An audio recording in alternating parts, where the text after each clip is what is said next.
Historia fupi ya Mtakatifu Maria de Matias bikira na mwanzilishi wa shirika la masista waabuduo damu takatifu ya Kristo.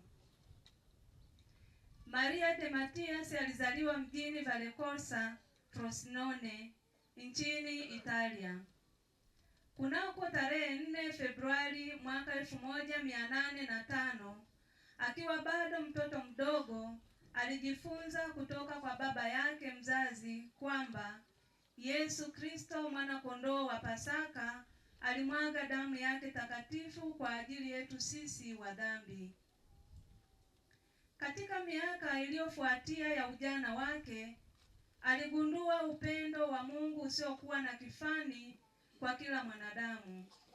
Upendo ambao ulijionesha kwa namna ya pekee katika fumbo la mateso ya Kristo.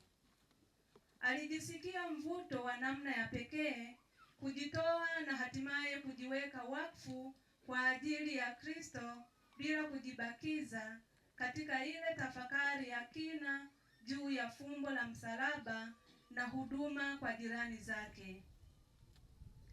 Aliguswa kwa namna ya pekee na Mtakatifu Gaspar del Bufalo, mwanzilishi wa shirika la wamisionari wa damu takatifu ya Yesu.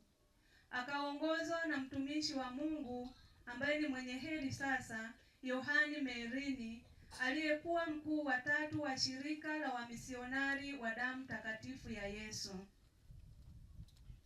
Maria de Matias aligundua ndani mwake kwamba Mwenyezi Mungu alikuwa na mpango maalum juu ya maisha yake. Kunako tarehe 4 Machi mwaka 1834, akiwa mjini Akuto, alianzisha shirika la masista waabuduo damu takatifu ya Yesu ili waweze kushiriki kikamilifu katika ile kazi ya ukombozi wa ulimwengu.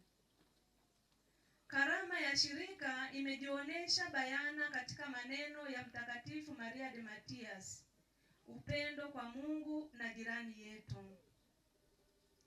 Mtakatifu Maria de Matias alifariki dunia mjini Roma kunako tarehe 20 Agosti mwaka 1866. Alitangazwa kuwa mwenye heri tarehe 1 Oktoba mwaka 1950 na Baba Mtakatifu Piusi wa 12 na hatimaye kutangazwa mtakatifu na Papa Yohane Paulo wa pili kunako tarehe 18 Mei 2003.